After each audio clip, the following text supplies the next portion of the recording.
Bom, pessoal, meu nome eu sou o professor Dantas, da Universidade de Brasília. Desenvolvi esse canal para ajudar numa disciplina de auditoria, no sentido de passar o conteúdo, lidar com esse processo de pandemia que nós estamos vivendo. Bom, hoje nós vamos falar sobre auditoria do ciclo de receitas. Compartilhar essa tela com vocês. Bom, nos vídeos anteriores nós trabalhamos rapidamente sobre o processo de auditoria como um todo, depois nós focamos especificamente na sistemática de auditoria com base em ciclos, e hoje nós vamos entrar no primeiro desses ciclos, que seria a auditoria de receitas e contas relacionadas, sempre dentro daquela perspectiva de que quando a gente está fazendo auditoria, a gente não está focando em uma conta específica, a gente está focando no processo, e aí a gente está otimizando os recursos de auditoria, está compreendendo de forma mais efetiva a dinâmica contábil mesmo dos eventos e transações econômicas relacionados. Antes da gente começar com o ciclo de auditoria propriamente dito, vamos pegar um exemplo. Eu particularmente gosto bastante desse livro-texto que a gente trabalha, porque cada capítulo ele começa com um caso concreto, um caso real, que é contado a partir de processos, de exame, de situações de auditoria que são examinados pelos órgãos reguladores. Hoje nós vamos falar um caso específico, trazido pelos autores, sobre falha de comunicação de fraude no reconhecimento de receita pelo auditor. Então, vamos lá. Os autores lá destacam um caso em que o Robert Putnam é um auditor, sócio da Arthur Andersen, a antiga Arthur Andersen, que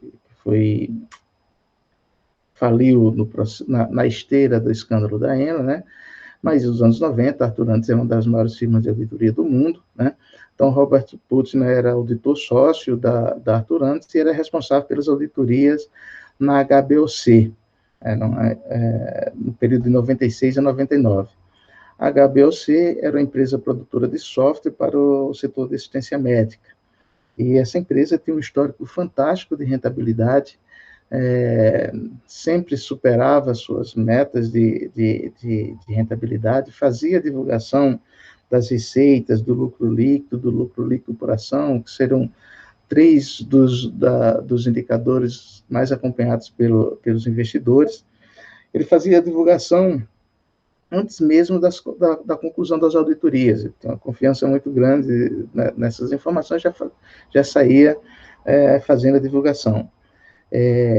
E a situação objetiva era que o reconhecimento dessas receitas, e que, por sua vez, tinha consequência no lucro e nos demais indicadores de performance da entidade, eles não atendiam os preceitos contábeis.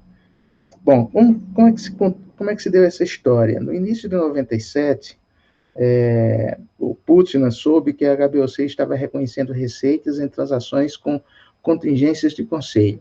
O que é uma contingência de conselho? Contingência de conselho era um mecanismo, em particular, relevante para esse tipo de indústria, empresa que produz software, né? Em que, por exemplo, a HBOC vendia o software, mas ficava aí o cliente, a venda mesmo, assim, ela entregava, disponibilizava o software, mediante contrato, obviamente, mas, assim, o conselho do cliente, né, ele tinha a possibilidade de cancelar aquela operação de forma unilateral. Na indústria de software, isso era particularmente relevante, e, inclusive, teve uma norma, a SOP 97.2, que deixava claro que não permitia o reconhecimento de receita de software com esse tipo de contrato. Então, se você tivesse contingência de conselho, você só poderia reconhecer a receita quando efetivamente essa contingência fosse superada, né? Quando o Putnam descobriu isso, foi conversar com Jay Gilbertson, que era o CFO, né, o diretor financeiro da HBOC, E o Gilbertson alegou, olha, essa contingência aérea é mínima, tá? Não tem maiores problemas, isso não vai afetar a essência dessas operações, e se comprometeu, inclusive, a apresentar documentação, suporte que sustentava essa argumentação. O Gilbertson, depois dessa reunião, nunca ofereceu esses documentos, o Putin também nunca cobrou, e a vida seguiu. A questão da divulgação das receitas a gente já tinha falado. No ano anterior, os auditores já tinham identificado que a HBOC tinha um outro mecanismo muito crítico para a auditoria, que era o uso do que a gente chama de cartas complementares nas negociações com clientes. O que eram essas cartas complementares?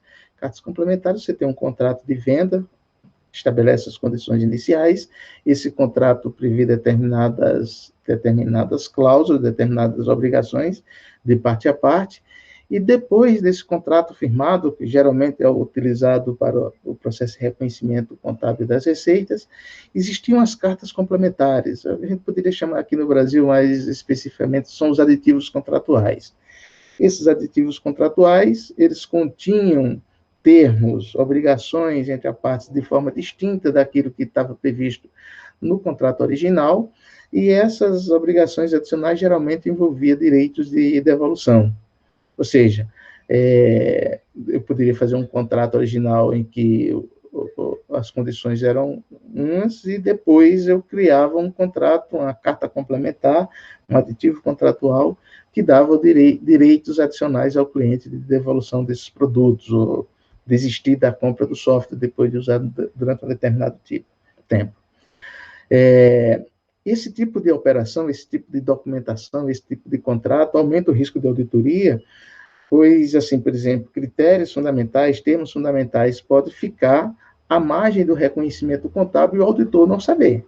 Eventualmente, o auditor pode não ver esse aditivo contratual, se for interesse da administração esconder. Mas o fato é que o auditor identificou essas cartas complementares. E se você combinar esse evento com o evento anterior, que ele já estava reconhecendo, mesmo quando já tinha nos contratos esses reconhecimentos, aumenta o risco de auditoria. A Anderson já tinha alertado as próprias equipes de auditoria, de uma forma geral, de que, olha, vai fazer auditoria na indústria de software, toma cuidado com essas cartas, porque elas geralmente envolvem distorções materiais no reconhecimento de receita, principalmente nesse segmento de indústria de software. Em 1997, a HBOC já tinha declarado, por meio daquelas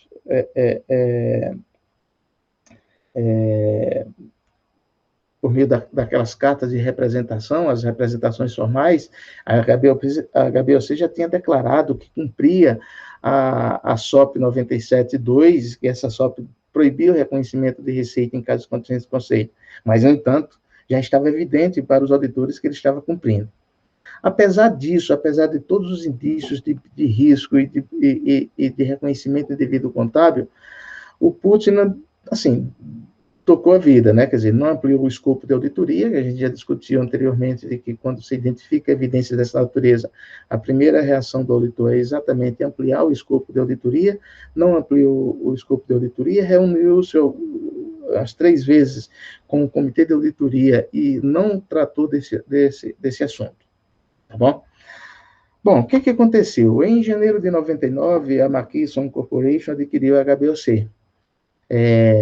Adquiriu em janeiro de 99, em março de 99 encerrou o exercício fiscal, né? O exercício fiscal não necessariamente termina em dezembro, no caso específico terminava em março, nos meses de março, e no dia 28 de abril, portanto, um mês após o exercício fiscal, no processo de auditoria, já no caso é uma nova firma de auditoria, a McKesson, que adquiriu a HBOC, anunciou que havia identificado transações de venda de software da ordem de 26,2 milhões de dólares no 4º trimestre, ou seja, de janeiro a março, né? E outros 16 milhões nos outros 3 trimestres anteriores, do exercício fiscal, que tinham sido contabilizados indevidamente, incorretamente como receita, mas não poderia sê-lo porque estavam sujeitos a contingências. E aí ele reverteu. E aí ele comunicou, olha, isso aqui foi só desse ano, a gente agora vai voltar para períodos anteriores, e é possível que novas vendas contingências sejam identificadas. Quando a McKesson divulgou isso, o preço das ações da empresa despencou de 65 para 34, né? Quer dizer, é uma perda de 9 bilhões no valor de mercado da empresa. E claro que o primeiro questionamento vai exatamente em cima do auditor. A SEC abriu um processo para examinar a conduta dos administradores da HBOC e também dos auditores, e concluiu que o Putzner, que era o sócio de auditoria responsável pelo trabalho, não exerceu o devido cuidado profissional na condução da auditoria, no estabelecimento de estratégias para obter evidências de auditorias apropriadas e suficientes para formar sua opinião, emitiu uma ordem de suspensão de Putzner para o exercício profissional de auditor por 5 anos, então, ou seja, ficou proibido de atuar profissionalmente, então, praticamente, você acaba a carreira do auditor quando você tem um processo dessa natureza, e apresentou acusações de fraude contra os auditores da HBOC. Bom, esse caso, pessoal, eu trouxe aqui fundamentalmente para ressaltar a importância que a preocupação que o auditor, na auditoria realizada no ciclo de receitas, deve ter. Determinados detalhes, embora num processo normal o reconhecimento de receita, o tratamento contábil de receita possa parecer simples, eventualmente pode ter nuances, pode ter características que exijam uma preocupação maior do auditor a respeito, tá? Então, é isso que a gente vai discutir ao longo desse vídeo e do próximo, que a gente vai dividir esse tema em 2 vídeos, para não ficar um vídeo muito longo. Bom, então como é que se daria o enfoque do ciclo de receita? Se eu estou fazendo auditoria no ciclo de receita, o fundamental é eu compreender a atividade econômica. Se eu não compreender a atividade econômica, como é que se exerce, como é que é realizado essas receitas, dificilmente eu terei condições de atuar de forma apropriada em relação à auditoria nesse ciclo.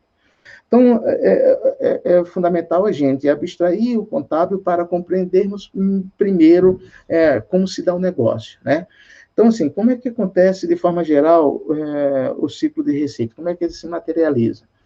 O ciclo começa a partir de um pedido do cliente. O cliente tem uma demanda por um determinado produto, né? Então, esse pedido do cliente passa por um processo.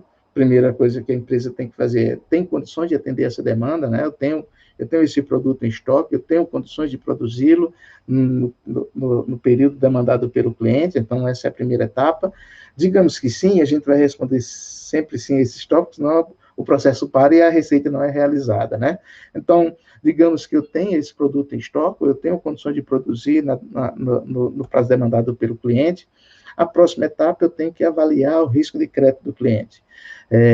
Então, o cliente fez um pedido, eu tenho condições de atendê-lo, mas, assim, que cliente é esse? Eu tenho condições de vender, principalmente no caso que não seja uma venda à vista, né? Que cliente é esse? Quais as condições de pagamento desse cliente? Então, eu tenho que ter uma área para avaliar o risco de crédito, né? A gente vai verificar que, por exemplo, se você não tiver uma área, assim, de avaliação de risco de crédito, se você vender para qualquer tipo de cliente, em qualquer situação econômica que esse cliente esteja envolvido, claro que você traz consequências para os números contábeis.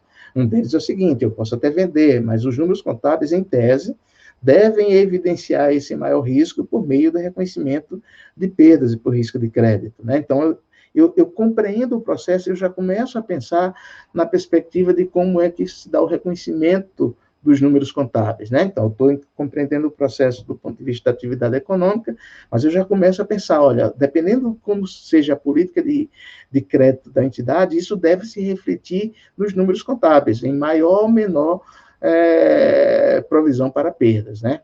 Perdas esperadas. Então, avalie o risco de crédito, digamos que você o cliente passou na política de crédito, aí eu posso agora confirmar com o cliente que a venda será realizada. Então, só aí a venda poderá ser realizada. O reconhecimento da receita, no entanto, ele só dá na hora que eu entrego os produtos, né? Então, o ciclo começou com um pedido do cliente, passou por pela checagem do estoque, pela avaliação do crédito. Agora eu tenho condições de firmar o contrato com o cliente, depois de firmar o contrato com o cliente, eu entrego os produtos, né? Eu entrego os produtos, a partir desse momento é que se dá o reconhecimento da receita, né? Quando se dá o reconhecimento da receita, eu já tenho que reconhecer também o contas a receber, e eu já tenho que reconhecer, eventualmente, uma provisão para a perda esperada com esse risco de crédito, se for o caso, tá bom? Então, assim, eu já começo, eu estou entendendo o processo econômico, mas já estou pensando nos reflexos contábeis. Entrego o produto, agora eu tenho que gerir esse contas a receber, né? Reconheci a receita, fui para contas a receber, agora eu tenho que gerir essa carteira de recebíveis. E aí tem um processo de cobrança propriamente dito, né? Então, assim, como é que se dá a cobrança? Por definição, hoje em dia, praticamente todas as cobranças se dão por intermediação de uma instituição financeira, que é a cobrança, facilita o pagamento por parte do cliente, ou tem um outro tipo de pagamento. Hoje nós temos diversos sistemas de pagamentos eletrônicos que podem facilitar as transações econômicas entre a empresa e seus clientes, né? Então, tenho que gerir esse contas a receber. Gerir esse contas a receber significa acompanhar a situação desses clientes, se eventualmente ficou... se ficar em atraso, que tipo de política de cobrança eu vou implementar, se vai ter cobrança de algum tipo de encargos por atraso, etc, etc. Bom, então isso aqui se dá nesse processo de administração e cobrança, né? Então a gente está colocando, eu não tenho que esperar necessariamente ficar inadimplente, eu tenho que acompanhar a situação do cliente até para evitar, se ele piorar a situação creditícia, para evitar conceder mais crédito para quem já está eventualmente em dificuldade. E a partir desse processo de cobrança, espera-se que isso vai resultar no recebimento e, portanto, vai chegar no caixa, né? Quer dizer, então, é que o processo começa com esse pedido do cliente e o ciclo se encerra com o recebimento do caixa. Basicamente, boa parte dos ciclos econômicos vão acabar no caixa, tá? Então, quando a gente está falando sobre isso, pessoal, na realidade, eu não estou trabalhando, fazendo auditoria na conta de receita. Eu estou fazendo auditoria na receita de vendas, propriamente dito, mas em diversas outras contas relacionadas. Por exemplo, quando eu confirmei a venda, firmei o contrato com o cliente, tem algum tipo de desconto, tem algum tipo de comissão que eu tenho que reconhecer no registro da venda, eu já tenho que fazer essas chamadas deduções de vendas, né? Então, descontos, comissões sobre vendas, se tem algum tipo nesse valor negociado, já tem impostos que estão embutidos, característica principal do nosso ICMS, né? E aí vai para o contas a receber, perceba que lá na DRE eu já tenho receita, menos deduções de vendas. As deduções de vendas eu tenho impostos, eu tenho comissões, eu tenho descontos, né, que eventualmente tenham sido concedidos naquele momento da venda, né? E aí eu tenho, por outro lado, a contrapartida foi o contas a receber. No contas a receber, eventualmente, eu já tenho que reconhecer eventuais perdas esperadas, né, que está previsto no IFRS 9, CPC 48, que eu tenho que, se eu vendo, se eu tenho contas a receber, que é um instrumento financeiro, eu tenho que já reconhecer a expectativa de perdas em relação a esses instrumentos, né, que se dá por meio de uma conta retificadora, que seria impairment ou perda esperada com devedores duvidosos. A contrapartida dessa perda esperada com devedores duvidosos é uma conta de despesa com perdas com esses devedores, né? E, por outro lado, nessa venda que eu faço, eventualmente, eu já tenho que reconhecer eventuais passivos. Como assim? Se quando eu vendi, eu ofereci algum tipo de garantia, né? Então, por exemplo, eu vendo e durante um ano, digamos que seja vou pegar aquele exemplo anterior, seja um software, se der problema, eu tenho durante um ano, tenho algum tipo de assistência técnica, ou seja, eu tenho que estimar quanto eventualmente eu vou gastar com isso e já deixar provisionado, já tenho que reconhecer. A expectativa da perda com garantias já eu tenho que reconhecer na hora da venda, mas reconheça um passivo. E qual seria a contrapartida? A contrapartida seria uma dedução de venda também, porque, na realidade, se você vendeu algo por 20 e você espera gastar 2 com garantias ao longo desse processo de garantia, vamos lá, na realidade você só vendeu por 18, você não vendeu por 20. Né? Então, eu tô dizendo isso porque a gente vai quebrando, você não vai reconhecer os 2 apenas quando o cliente demandar a garantia. Na realidade, é uma dedução da sua receita de hoje, porque aquele gasto com garantia que você espera ter, na essência, você incorporou no preço do produto. Não existe almoço grátis. Né? Então, por exemplo, quando você vendeu e ofereceu a garantia, você incorporou a garantia no preço do produto. Logo, a sua receita não é o preço bruto. A sua receita é aquele preço bruto menos aquele valor que você embutiu para a garantia. Então, na realidade, o seu produto era só 18. Você venderia por 18, mas para oferecer a garantia, e você imagina que você vai gastar 2, você incorporou esses 2 ao preço do produto, você vendeu por 20. Então, não adianta você chegar agora e dizer que você vendeu por 20. Na essência econômica dessa operação, na realidade, você só vendeu por 18. 18 é o preço do produto. Os 2 é a cobrança que você está fazendo pela garantia que você está ofertando. Tá bom? Então, assim, essa é a ideia do ciclo de receita, né? Então, no reconhecimento inicial, porque senão, pensa bem, se você registrasse a receita por 20, não deduzisse o valor da garantia, registrasse a receita por 20, você ganhou, digamos que o custo desse produto fosse 8, então você ganhou 12. Aí no ano seguinte, digamos que você não vendesse nada, você tem a despesa com a garantia desse produto. É como se você só tivesse, peraí, mas de onde vem essa despesa? Na realidade, é a receita do período anterior que está superestimada. Então, você, auditor, tem que tomar muito cuidado, porque existe um incentivo para as organizações para melhorar a performance de hoje, do gestor de ofício, né? Do momento, né? Ele pode ter um incentivo para registrar a receita pelo valor bruto hoje e deixar para o próximo gestor reconhecer só o custo. Então, você, auditor, tem que ter uma vigilância muito grande quando a empresa trabalha com algum tipo, nessa confirmação da venda, que é aquela primeira linha que a gente está discutindo ali, tem algum tipo de garantia envolvida. Tá bom? Então, a gente está falando, na realidade, quando a gente está falando do ciclo de receitas, a gente não está falando da conta de receita de vendas. A gente está falando de todo esse conjunto de contas. Todas as contas que, de certa forma, então, eu tenho a conta de receita, tem conta de despesa, tem conta de ativos e tem conta retificadora de ativos e tem conta de passivo também.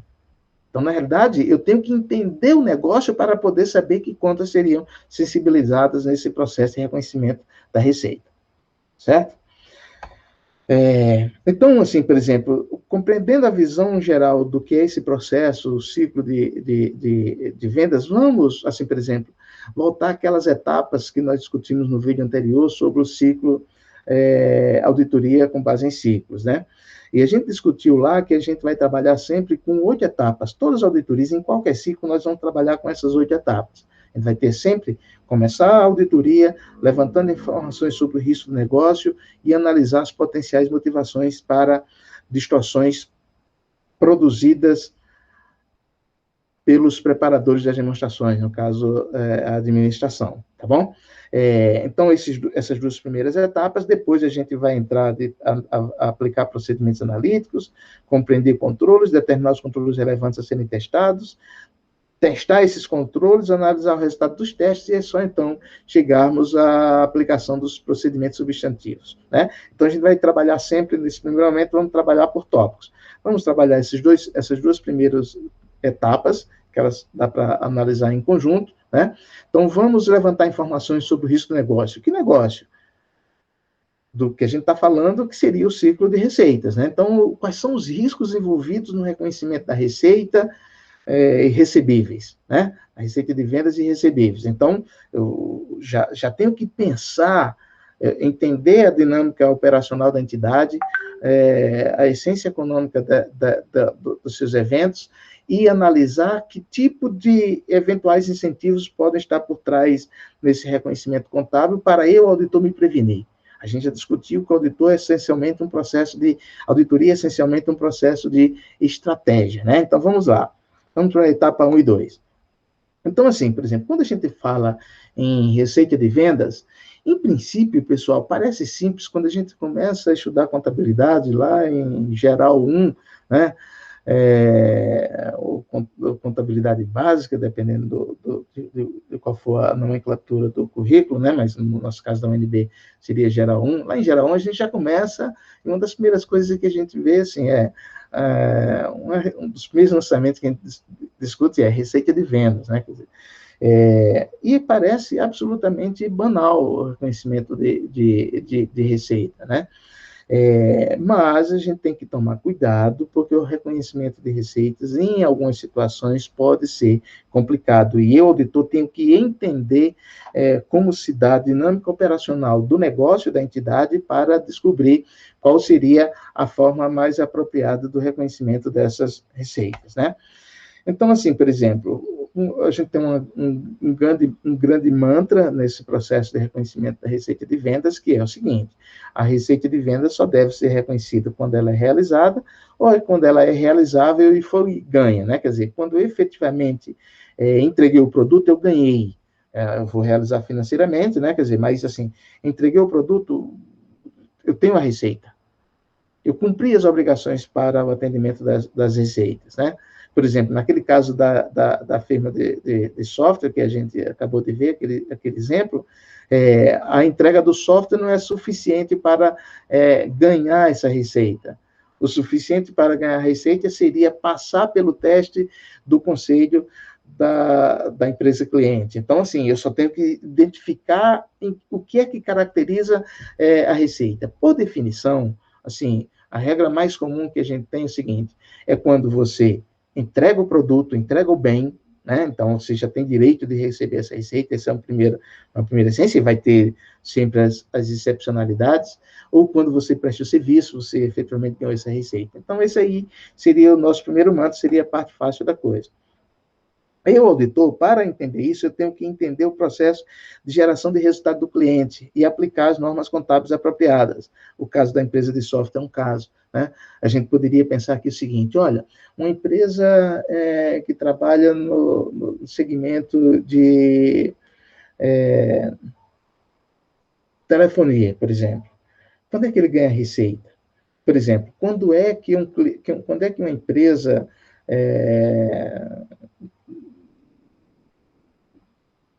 de telefonia, quando ela vende aqueles cartões pré-pagos ou aqueles planos pré-pagos, quando é a receita? É quando ele vende o cartão ou aquele plano, ou quando a pessoa usa? O que caracteriza o reconhecimento da receita? Aí a gente tem que pegar, por exemplo, e o plano pós-pago? O que caracteriza o reconhecimento da receita? Pós-pago parece ser evidente que é de acordo com o uso. E o pré-pago? Aí eu tenho que verificar o pré-pago. Se eu considerar como receita apenas o que usa, tem um ponto que é o seguinte: o pré-pago, digamos que o contrato diga, olha, esse aqui dá direito de você utilizar um plano de dados durante tantos anos. Desculpa, durante tantos dias, ou tantos meses. Quando é que eu vou reconhecer a receita? Eu tenho que entender o contrato, eu tenho que entender a dinâmica das obrigações da empresa de telefonia de disponibilizar aqui. Ou seja, eu tenho que associar o reconhecimento da receita à essência econômica dos contratos que estabelecem responsabilidades entre as partes. Não existe, por exemplo, antigamente, quando a gente discutia contabilidade, tinha quase um esqueminha: não, isso aqui você reconhece em tal momento. Não para sempre, assim, por exemplo, para todas as situações existem características específicas e particulares do negócio que podem influenciar esse processo de reconhecimento de receita. Então, você tem que entender o processo. E, fundamentalmente, é isso. É a partir do momento em que essa receita foi ganha. E ela pode ser simplesmente uma questão de prazo. Se passar tanto tempo você não usar, pronto, você perdeu. Pronto, então eu ganhei. Se você perder, eu ganhei. Ou seja, então eu tenho que identificar a essência econômica dos eventos e transações para concluir em qual momento eu vou reconhecer essa receita. Tá? Outra coisa que é importante é o seguinte, por exemplo, em que momento? qual o ponto de reconhecimento? Por exemplo, a gente tem alguns casos assim, digamos, uma entidade comercial. Então, você vai no supermercado, compra um determinado produto, naquele momento, na hora que você passou no caixa, é receita de venda do supermercado. Ele pode não receber à vista, pode receber por meio do cartão, ele já passa a ter um recebível contra o arranjo de pagamento do cartão, mas a receita é na hora que ele te entregou o produto, na hora que ele permitiu que você saísse do supermercado com o produto, e ele passa a ter um direito de receber. Ou recebeu na hora que você passou, ou ele passa a ter o direito de receber. Isso aqui é o caso clássico das transações comerciais em que o reconhecimento de venda, o momento de reconhecimento, parece absolutamente simples. Acontece também para as empresas, dos fornecedores, empresas que vendem atacado para os varejistas, também é a mesma natureza. E existem situações em que o reconhecimento se dá de acordo com o estágio de execução. Então, por exemplo, vou pegar aqui um caso, digamos que seja você uma empresa do ramo da construção civil, né? Uma empresa do ramo da construção civil, ela fez um contrato, tá, com o cliente para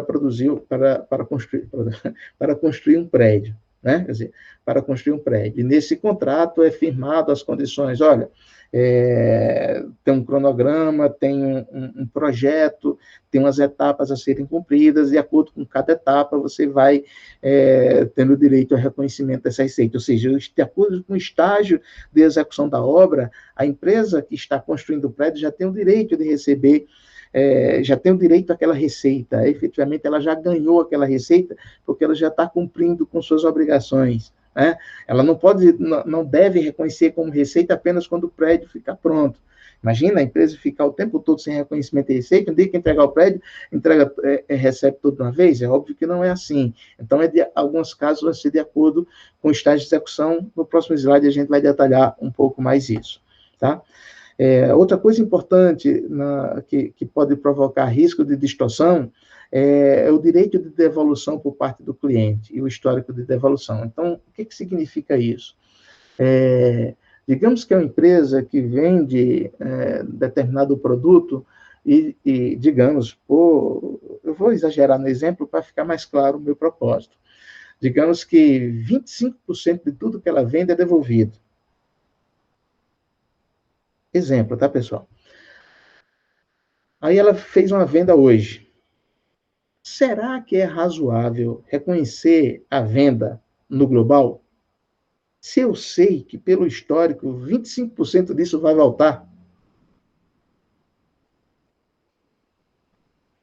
Então, para isso, a contabilidade sugere, recomenda, determina que você reconhece a venda bruta dos 100, porque foi 100 que você entregou, mas você já provisiona para devoluções, outra vez, uma dedução de venda, um passivo, que você já registra aqui um passivo, já deixa aqui registrado, na perspectiva de que 20% disso vai voltar. Exemplo, tá, pessoal? Ou seja, se você, assim, qual é a premissa? É evitar que a administração manipule as informações, dizendo que chega no final do período, exagera no reconhecimento de vendas para alcançar determinadas metas de resultado, induz o usuário da informação ao erro, porque é uma venda, naturalmente, uma boa parte daquela venda é fictícia. Ela não vai se materializar. Então, a contabilidade, a grande preocupação do auditor, perceba que o auditor é contratado pela firma que prepara as demonstrações, mas a preocupação fundamental do auditor é preservar os interesses dos usuários das demonstrações. A empresa tem que reconhecer, nesse caso, dependendo desse histórico de devolução, tem que reconhecer essa provisão e vai deduzir, vai participar da mesma lógica das garantias, vai funcionar como uma dedução de vendas. Tá bom?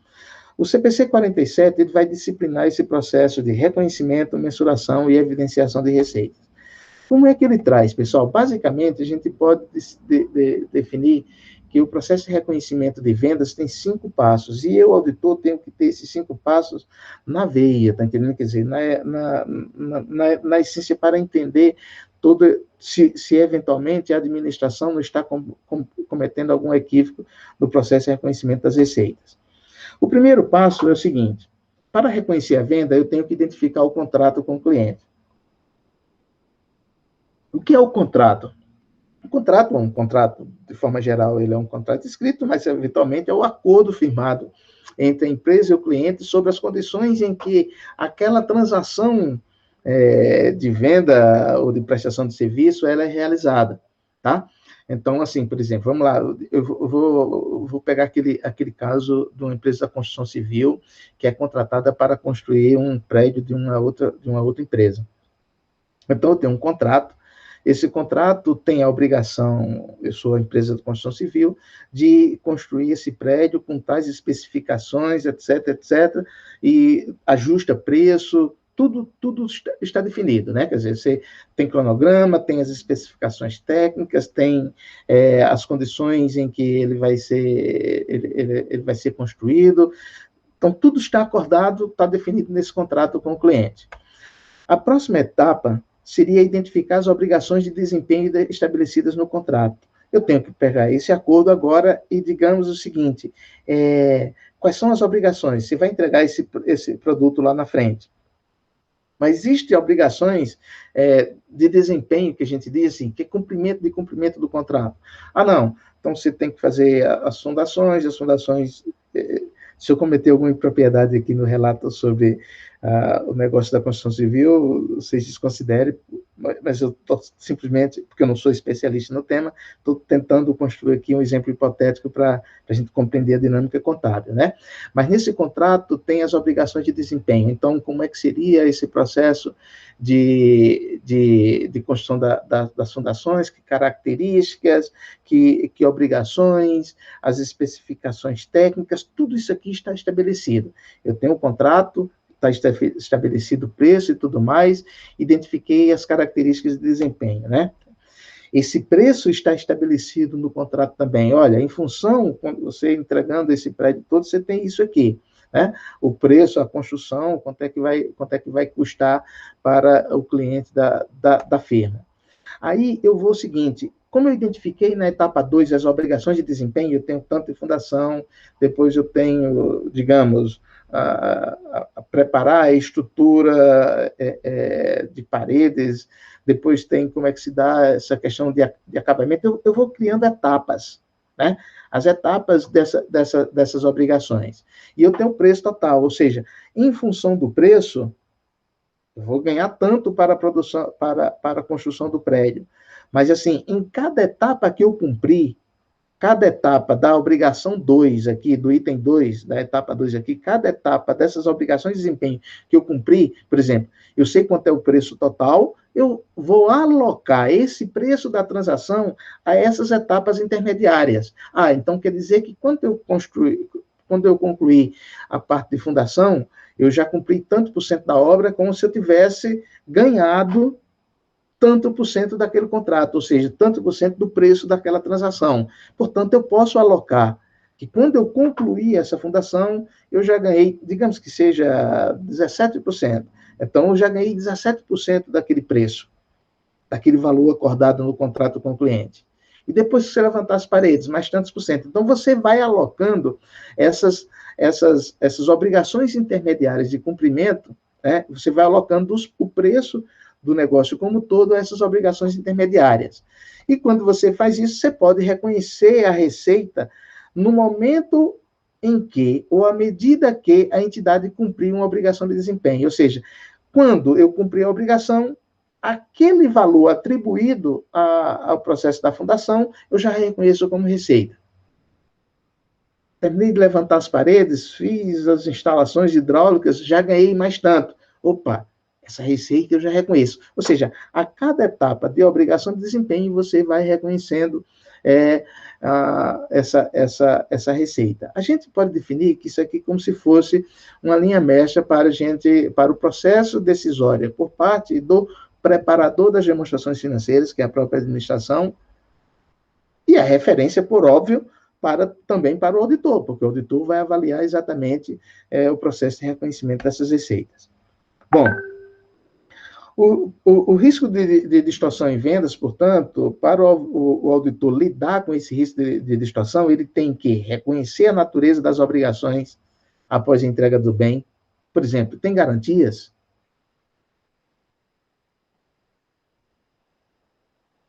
Tem devoluções anormais? Tem transações com condições anormais? O que poderia ser isso assim? Por exemplo, a empresa que faz uma venda com partes relacionadas. Muito cuidado com transações com partes relacionadas. Os preços, às vezes, eu posso fazer uma transação com partes relacionadas exatamente para maquiar determinada performance, construir determinado resultado. Então, assim, muito cuidado com isso, tá entendendo? Quer dizer, são formas que você tem de lidar com o risco de distorções. Né? Se o processo de entrega do produto é simples, o reconhecimento, você tem que entender a essência da operação, a natureza do negócio, para saber se não tem essas obrigações após a entrega. São as garantias, o que é que geralmente ocorre com devoluções. Esses aqui são os casos mais tipicamente anormais. E você tem que conhecer e tem que refletir sobre o processo de reconhecimento para que as informações contábeis a respeito do reconhecimento da receita de vendas seja apropriado, não contenha distorções. Então, a não observância a esses aspectos aumenta o risco inerente e a probabilidade de distorções materiais.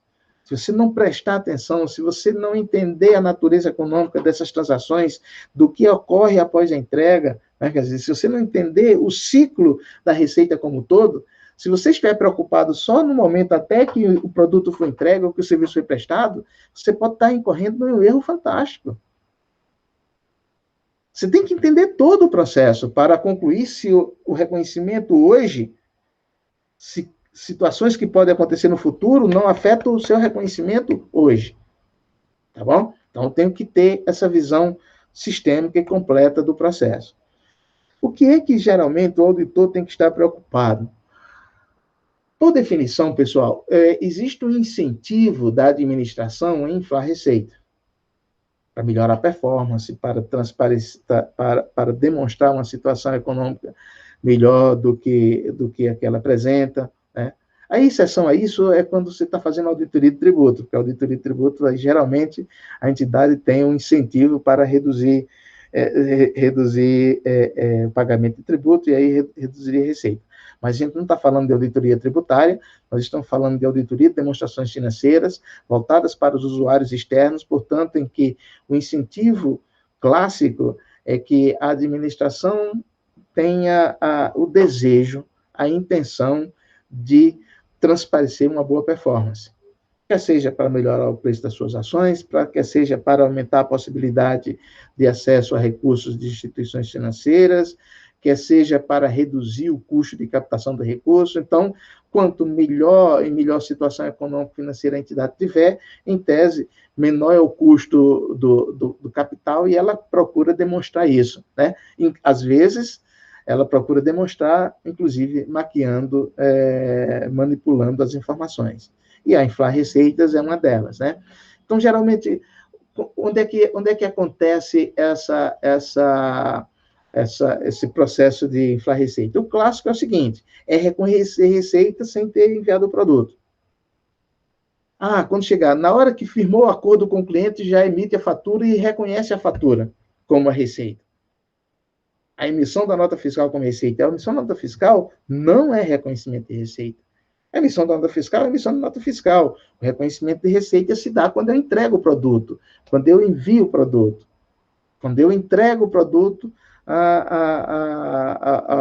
ao cliente, tá bom? Então, assim, esse é um dos clássicos, né? É simplesmente emitir nota fiscal e reconhecer receita. Cartas complementares dando aos clientes um direito irrevogável de devolução de produtos. Aqueles aditivos contratuais, aquelas cartas complementares. O caso que a gente acabou de relatar lá daquela indústria de software. Um caso clássico. Você vende o contrato, não prevê essa devolução irrevogável, unilateral, e aí depois você faz um aditivo contratual. Vai para a contabilidade do contrato formal, e esse aditivo contratual está fora da contabilidade. eu, auditor, tenho que encontrar formas, estratégias, por isso que a auditoria é estratégia, de tentar identificar situações dessa natureza. Registro de vendas em consignações como definitivas. A empresa oferece produtos em consignação, por exemplo, uma empresa industrial oferece produtos em consignação para uma empresa comercial. Aí fica lá a exposição, se vender, se a empresa comercial vender para os seus clientes, caracteriza a venda da empresa industrial para o comércio, e se não vender, volta esse produto, ou seja, é uma venda em consignação. A venda em consignação é um caso típico daquele que a venda, apesar do produto estar sob a guarda da empresa cliente, que seria o comércio, não caracterizou a venda. A consignação não é venda. A venda só se caracteriza quando existe o efetivo direito dessa entidade de receber dinheiro. Quando ela quer receber o produto de volta, nesse caso aí da consignação, não é venda.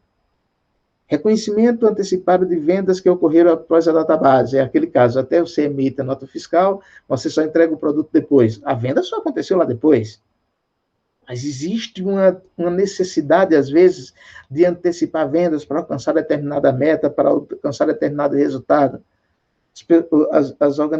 As organizações fazem isso? Fazem, o mundo é cão. Se não forem vigiadas, é claro que vai. Esse é o papel do auditor. Tá? Remessa de produtos inacabados, criação de faturas fictícias, nem vai entregar nem hoje, nem amanhã, nem depois, simplesmente cria fatura. E às vezes lá na frente até cancela essa fatura. Remessa a clientes que não fizeram pedidos. É claro que se o cliente não pediu e eu enviei o produto, eu até posso ter embarcado o produto pela transportadora. Mas esse produto certamente vai voltar, porque o cliente não pediu. Ou seja, eu apenas criei uma receita temporária para alcançar a minha performance, as minhas metas hoje, né? Eventualmente o meu resultado, mas eu sei que no momento seguinte o produto vai voltar. Remessa de mais produtos do que o encomendado, é a mesma lógica do item anterior. E registro de remessa ao depósito como se fosse venda. Então, você sai da área da central aqui, vai para um depósito da mesma empresa, isso não é venda. Tem uma nota fiscal de transferência, de condução desse produto, mas isso não é venda. Tá? Então, isso aqui são os mais banais, os mais comuns. Tem os mais sofisticados, mas esses são os mais clássicos da literatura de auditoria de receitas, o que as companhias fazem para manipular. Parece tosco, pessoal? Parece, mas acontece, infelizmente. Tá bom? E eu, auditor, tenho que estar muito preocupado com situações dessa natureza. Portanto, eu tenho que elaborar uma estratégia para, se acontecer situações dessa natureza, eu tenho que identificar. No caso de risco de distorção em recebíveis, né? Nesse caso, aconteceu a venda e agora eu já estou no recebível, né? Então, contas a receber. Nesse caso, pessoal, onde é que se dá o maior risco de distorção? Fundamentalmente, o contas a receber deve registrar o valor líquido realizável, né? E aí as perdas devem ser adequadamente reconhecidas, e eu estou falando das perdas para decorrência de risco de crédito, do cliente não pagar, né? Até o IFRS 9, CPC 48, nós tínhamos na contabilidade o preceito de perdas incorridas. Eu só registrava as perdas quando tinha alguma evidência de que a perda teria acontecido. O cara atrasou, o cliente faliu, sabe? Eu tinha algum evento que dizia que aquele cliente muito provavelmente não ia pagar. Naquele momento, eu reconhecia a perda. No caso agora, eu tenho o modelo contábil, a partir do CPC 48 e IFRS 9, é um conceito de perdas esperadas. Então, eu tenho que estimar a perda com base num conceito de carteira para lidar com isso. Nós temos uma disciplina, muito provavelmente teremos no próximo semestre, uma disciplina específica de contabilidade de instrumentos financeiros, em que esse será um dos temas que serão abordados. Aqui, como o tempo da disciplina não permite a gente mergulhar na contabilidade de instrumentos financeiros, a gente está trabalhando com a perspectiva de que vocês já viram isso, acho que geral 3, CIAs, e tem essa disciplina também de instrumentos financeiros, onde, eventualmente, quem tiver interesse, a gente vai detalhar o processo de reconhecimento das perdas com risco de crédito, tá? Uma outra coisa, assim, por exemplo, aí, o que está no contas a receber, a preocupação fundamental do auditor é o seguinte: o que está no contas da receber, efetivamente é receber? São direitos válidos?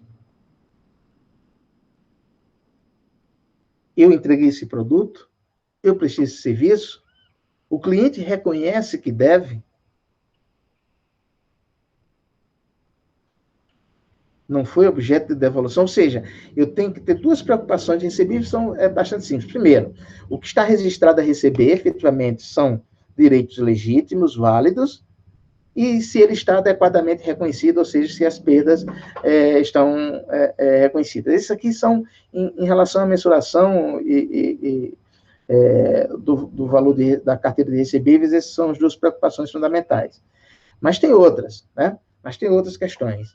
Primeiro, se você tem recebíveis, e esses recebíveis, essa carteira, quanto receber, você ofereceu em garantia numa operação de crédito, descontou, endossou, transferiu para terceiros, ou então uma boa parte da sua carteira é com partes relacionadas, tudo isso tem que ser objeto de evidenciação. Não descaracteriza o direito de receber, mas tem que ser transparente. Você tem que dizer características particulares da sua carteira que, eventualmente, foge do que seria o normal. O que é o normal? Enquanto o cliente não recebeu, tem simplesmente o direito de receber. Quando o cliente pagar, liquidou, acabou a história. Ou seja, nesse caso aqui, são situações intermediárias entre a venda e o recebimento. Portanto, o valor da minha carteira é aquele, mas olha só, tem uns detalhes. Essas carteiras foram oferecidas em garantias, portanto, assim, por exemplo, quando o cliente pagar, eventualmente ele já vai ter que se vir como essa garantia, ela pode ter sido endossada, eu posso ter transferido para terceiros para realizar algum tipo de processo de cobrança, mediante uma transferência de uma parcela desse valor cobrado. Tudo isso aqui continua sendo meu, mas eu tenho que ser transparente no processo de demonstrar, evidenciar as características dessa carteira, né? E aí eu estou falando de evidenciação, de nota explicativa em particular. Valores a receber com baixa probabilidade de recebimento não devem ser classificados como correntes. Esse aqui, pessoal, a gente vai lá na essência da contabilidade. Geralmente, quando a gente aprende contabilidade, lá em geral 1, geral 2, coisa desse tipo, o que é que a gente aprende? O que são os ativos correntes? Não, são aqueles realizáveis no próximo período, no período de um ano. Isso parece ser a classificação mais básica, mais elementar. E incompleta. Porque, na realidade, é o seguinte, olha só, digamos que eu tenho um valor a receber de um determinado cliente. O prazo de vencimento desse recebível é daqui a 30 dias. Portanto, em tese, classificado como ativo corrente, circulante. Só que esse cliente entrou em falência, está passando por dificuldades financeiras fantásticas. A minha expectativa é de que ele não vai pagar. Tudo indica que eu vou ter que me habilitar ao processo de falência para receber lá na frente, se for o caso.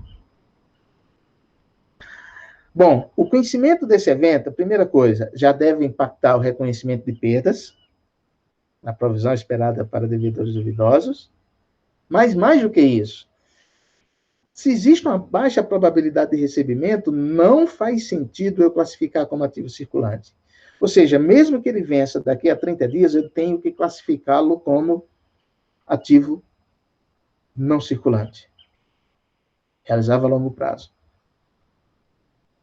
Quer dizer que eu não posso receber daqui a 30 dias? Claro que você pode. Tudo pode acontecer. Mas se a probabilidade de recebimento é muito baixa, você já tem que colocar no não circulante. Por quê, pessoal? Porque a classificação tem uma mensagem para os usuários. Quando você classifica como circulante, você está dizendo para os usuários que você tem aquele valor a receber e que você espera receber no período seguinte. Isso é o que você está afirmando para os usuários. Você está afirmando isso para os usuários, embora você saiba, você já tem elemento, que existe uma baixa probabilidade disso acontecer. Está errado. Aí, nesse caso, você está manipulando o usuário da informação. A classificação, coisa. Então, a classificação também é uma das aquelas 5 categorias de afirmação, uma delas é a classificação. O valor está correto, digamos que você reconheceu a provisão da perda esperada até de forma apropriada, mas se você classificou como corrente, você tem uma distorção. E isso, dependendo da relevância desse valor, pode ser informação importante. Você pode indicar para os usuários se você vai enfrentar ou não o problema de fluxo de caixa no momento seguinte. Porque se esse devedor for muito importante para a sua carteira, pode significar que no momento seguinte você vai ter problema de fluxo de caixa. E se você colocar como circulante, você vai dizer que o seu problema de fluxo de caixa não existe. Quando, na realidade, ele é objetivo, muito provavelmente ele vai acontecer. Vocês perceberam, portanto, que a classificação ela também é um elemento importante. Então, a classificação entre corrente e não corrente não é uma questão de prazo de vencimento, é uma questão de expectativa de realização. E cuidado com o registro de recebíveis condicionados a eventos contingentes ou de grande incerteza. E um caso típico é aquele. Por exemplo, você vende para alguém e esse alguém, por exemplo, tem a possibilidade de devolver aquele produto de forma unilateral dentro do prazo de 6 meses. E o histórico desse tipo de venda indica que a probabilidade é de 50% de acontecer essa devolução. Logo, essa receita, esse recebível é absolutamente contingente. Será que eu tenho esse ativo? Vocês perceberam, portanto, que o reconhecimento de receitas e recebíveis é um pouquinho mais complicado, demanda um pouco mais de sofisticação do auditor em pensar a essência econômica das coisas. Olha só o que eu quero, pessoal, de vocês. É sempre o seguinte, esquece as regrinhas básicas. Sempre que acontecer isso, acontece aquilo. Não, não é assim. Eu tenho que pensar sempre a realidade objetiva, a essência econômica daquilo que está sendo divulgado. Essa é a essência das coisas, tá bom? Então, assim, pensa sempre sobre a essência econômica daquelas transações. É isso que importa, tá bom? Fatores de risco no ciclo de receitas, né? Quer dizer, então a gente tem fatores externos, né? Quer dizer, então como é que eu vou lidar com esse risco? Eu, auditor, a gente já discutiu lá no vídeo sobre os ciclos de auditoria, uma das primeiras coisas eu tenho que conhecer o negócio, conhecer a atividade econômica, compreender a entidade. Compreender a entidade, por exemplo, as expectativas dos analistas, dos especialistas a respeito daquele tipo de negócio. O que eles esperam? Né? Assim, isso vai me ajudar a construir as expectativas do auditor. Tá? As tendências daquele segmento econômico. Ora, a gente está numa fase que, por exemplo, esse tipo de atividade tende a enfrentar muitas dificuldades. Ah, não, porque o cenário econômico, o processo de pandemia vai afetar de forma... Por exemplo, estou fazendo auditoria numa empresa aérea, digamos. E estou no meio de uma pandemia. O que eu espero que aconteça nas demonstrações financeiras de uma companhia aérea? Refletir um desastre econômico para esse tipo de entidade, para esse tipo de empresa. Uma empresa que explora fundamentalmente o segmento de turismo. Os números contábeis devem apresentar um desastre. Eu tenho que entender as tendências desse segmento econômico, consultar especialistas, ver o que os analistas daquele segmento estão prevendo, avaliar se for um segmento que tem regulação, o que os reguladores estão fazendo, se tem algum tipo de investigação sobre aquele tipo de entidade, ou seja, algo que acontece fora da entidade, mas que afeta as expectativas do que eu espero que sejam os números contábeis. porque afeta o ciclo de receita dessa empresa. Esses são os fatores externos. E tem os fatores internos também. Quando eu mergulho dentro da empresa, eu consigo identificar alguns tipos de fatores, de elementos que podem aumentar minha preocupação sobre o reconhecimento das receitas. Por exemplo, esquemas de remuneração dos dirigentes. Então, por exemplo, se os dirigentes têm os gestores, os administradores têm uma participação no volume da receita, ou uma participação em função, um bônus em função dos resultados, é claro que eles têm um incentivo muito forte a que esse resultado seja alcançado. Não é que se existir esse esquema de remuneração, naturalmente as pessoas vão fraudar, mas é lógico que aumenta o risco, aumenta o incentivo, e o auditor tem que estar preparado para isso. Vencimento de opções de compra de ações. Olha, se está previsto o vencimento de opções de compra para daqui a um mês, daqui a 6 meses, daqui a um ano, quando vai se aproximar, a tendência é a empresa tentar influenciar, por meio de notícias econômicas da entidade, né, sobre performance em particular, para influenciar aquele preço. Existe almoço grátis. Transações complexas.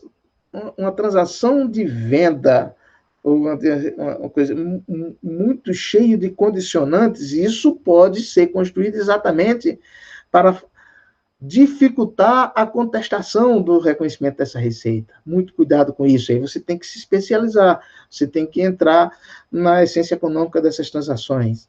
A descentralização da contabilidade. A contabilidade, cada filial, cada subsidiária faz os seus lançamentos, e cada uma delas tem as suas próprias métricas de avaliação de performance. Quanto mais descentralizado, maior é o risco de, eventualmente, um gestor localizado em determinada área tentar manipular essas informações para produzir melhor performance para ele. Portanto, maior o risco da informação contábil conter distorções materiais. Deficiência do staff da contabilidade. Empresa que direciona toda, assim, por exemplo, privilegia o staff da área de venda, né, dali que está vindo minha receita, e o staff da contabilidade tem um problema de qualificação. Naturalmente, por exemplo, você coloca o pessoal na área de vendas com o apetite do vendedor, e o pessoal da área de contabilidade, se é uma formação apropriada, naturalmente, o pessoal vai atropelar a área de contabilidade. Então, precisa uma empresa, estrutura de controle de governança da entidade, precisa de um staff, né, de uma equipe da contabilidade absolutamente capacitada e com conhecimento, com poderes para desafiar as demais áreas no processo de reconhecimento das informações contábeis. Deficiência do controle da auditoria interna vai facilitando, passar a boiada. Diretor financeiro sem conhecimento contábil, o cara está tentando simplesmente lidar com a venda, mas assim, ele não reconhece, eventualmente, como se materializa em termos contábeis. O que significa oferecer garantias adicionais, esses acordos de devoluções? Como se materializa essa receita em termos contábeis? E aí vai entrar um conflito com a área contábil, o diretor financeiro eventualmente tem poder de ingerência sobre essa área contábil, e aí vai provocando um desastre do ponto de vista da produção da informação. Agressividade na interpretação contábil. A agressividade na interpretação contábil, esse termo de agressividade, não é a pessoa valente, brava. A agressividade no sentido seguinte: a norma contábil prevê isso, isso e isso. Aí você pega aquele termo e faz uma interpretação de uma forma absolutamente enviesada para você poder reconhecer aquele evento contábil da forma que te interessa. Assim, a agressividade nesse sentido é tentar encontrar uma brecha, tá? Assim, para tentar, eventualmente, distorcer a produção da informação. Uso de stock option para aumentar o valor de mercado. Então, assim, por exemplo, esse aqui é as opções de ações, né? Quer dizer, e aí, eventualmente, você faz isso, né? E cria incentivos, manipulações. Assim, por exemplo, você tem uma remuneração dos dirigentes baseados em stock option. Significa o quê? Olha, eu contrato esse dirigente, a ação, digamos, está em R$ 25, e a empresa faz um acordo com esse dirigente, com esse presidente da empresa, os diretores, os conselheiros, seguinte, olha, eu vou te pagar uma remuneração fixa bem baixa, mas eu te dou o direito de comprar no final do ano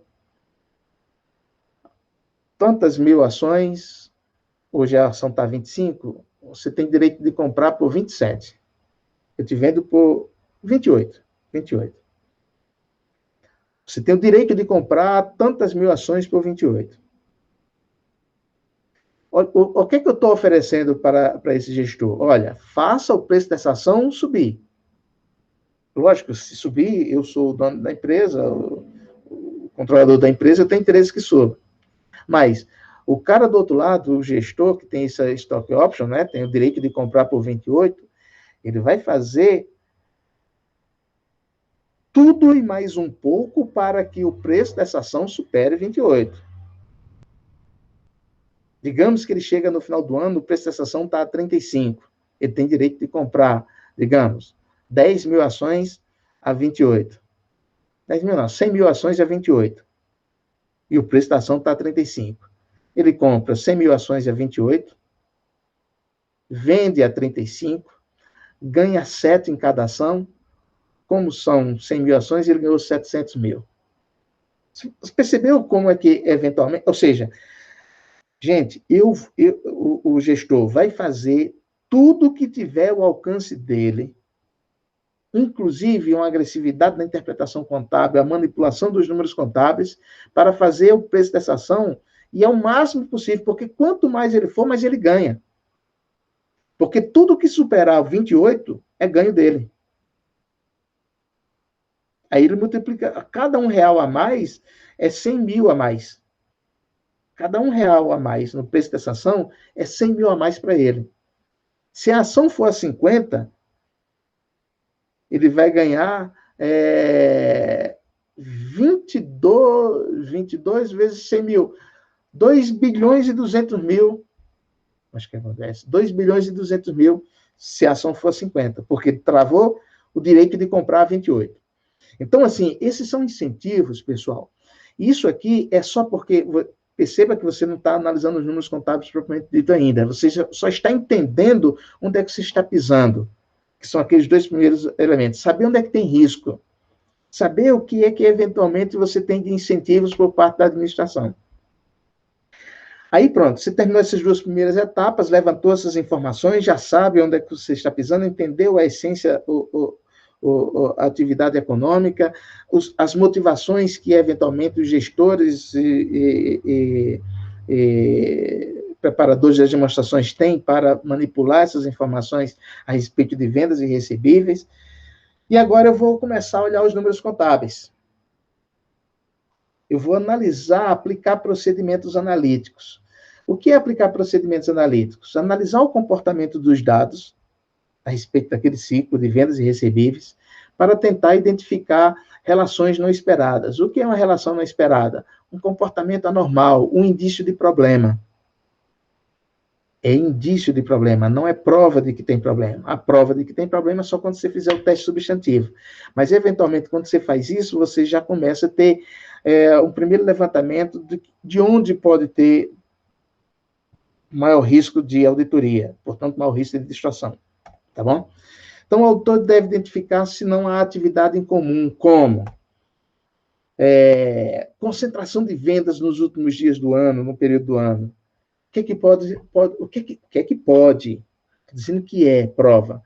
Ah, não, quando concentra aqui, pode ser o seguinte, ó, Foi chegando no final do ano, não estava alcançando aquela meta, iria perder bônus, etc, etc. O que é que ele fez? Criou venda. Pode acontecer? É claro que pode. Quando eu analiso esse tipo de comportamento, e pode ser, na realidade, pode ser correto, tá? Mas, em tese, é um indício de que algo pode estar errado. E é só disso. O auditor, portanto, se identificar uma situação dessa, ele tem que entender por que aconteceu isso. Essas vendas se concentraram no final do ano. Crescimento das contas a receber incompatível com o crescimento das vendas. Então, é o seguinte, olha, se as vendas crescem, o contas a receber cresce. Agora, cresceu as vendas em 10%. O contas a receber cresceu no período 20%. Faz sentido, pessoal? Não, não faz sentido. É um indício de problema. Por quê? Na hora que eu vendo que o crescimento do contas a receber está maior do que o crescimento das vendas, pode ser um indício de que, por exemplo, aquele crescimento de vendas não tem se transformado em caixa. Se ele não tem se transformado em caixa, pode ser que o crescimento das vendas seja absolutamente ficção. Eu resisto que vendi para o fulano de tal dos anzóis, que nem sabe dessa venda. É claro que o fulano de tal não vai pagar, vai ficar no contas a receber. Quando eu tenho um crescimento do contas a receber incompatível com o crescimento das vendas, deixa eu só ajustar aqui, botar o incompatível. Incompatível com o crescimento das vendas, esse crescimento pode exatamente ser um indício de que essas vendas, efetivamente, esse crescimento das vendas não foi fictício. Foi uma fraude, foi uma manipulação. Tá bom? Isso, olha só, pessoal, isso são sempre indícios, isso não é prova suficiente, tá bom? É só para você ir mapeando onde é que você vai concentrar a sua atuação no momento seguinte. Crescimento da receita, dos recebíveis e margem bruta incompatíveis com as condições econômicas e as tendências do setor. Então, essa aqui já, no segundo bullet, eu estava olhando para dentro da empresa, né? Comparando as contas a receber com o crescimento das vendas. Agora não, agora eu estou olhando a empresa com os seus concorrentes, com o setor econômico, com a indústria. E aí eu percebo que essa empresa está crescendo as receitas quando todo o segmento está caindo. Ou essa empresa aumentou as receitas em 30% e o setor só aumentou 5%. Pode acontecer? É claro que pode, mas é um indício de que, muito provavelmente, aumenta o risco dessas receitas estarem superestimadas. Receitas recebíveis, margem bruta.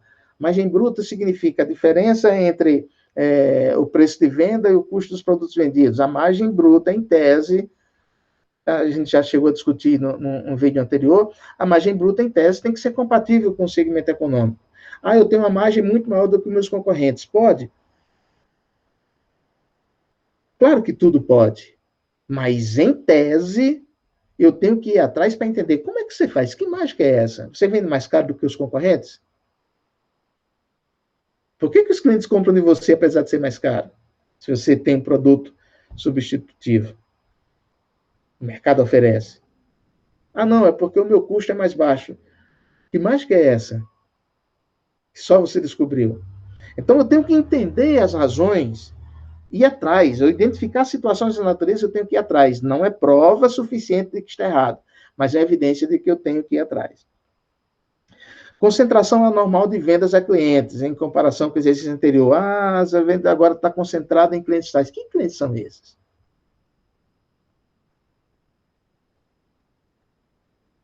Será que não são partes relacionadas?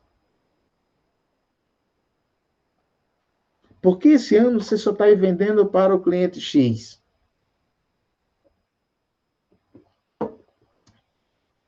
Por quê? Qual a razão? Qual é a lógica? Pessoal, volto a dizer, isso aqui não é prova de que está errado, mas são os primeiros indícios que você está colhendo. Você já fez aquela primeira análise dos riscos do ciclo, agora você está começando a analisar os números contábeis para você ter elementos para refletir sobre se essas informações não, para saber onde é que concentrar a sua atenção. Literalmente. Isso é avaliação de risco em auditoria. É que você não tem que refazer a contabilidade, você tem que, por meio dessas técnicas, tentar identificar dentro da floresta em quais árvores você vai concentrar a sua atuação. Tá bom? Fluxo de caixas das operações incompatível com lucro líquido. Né? Quer dizer, você gera lucro, mas nunca passa pelo caixa. Opa, quem assistiu aquele filme Os Mais Perto da Sala da Ela tem exatamente a parte. Peraí, essa empresa só tem lucro, mas nunca tem caixa? Era claro que o lucro era fictício, tá bom? Então, fluxo de caixa das operações incompatível com esse lucro líquido.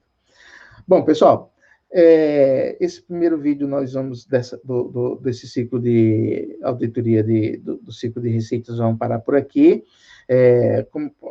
Contemplamos essas 3 primeiras etapas, que era informação sobre o risco do negócio, analisar as potenciais motivações para distorções e aplicar procedimentos analíticos.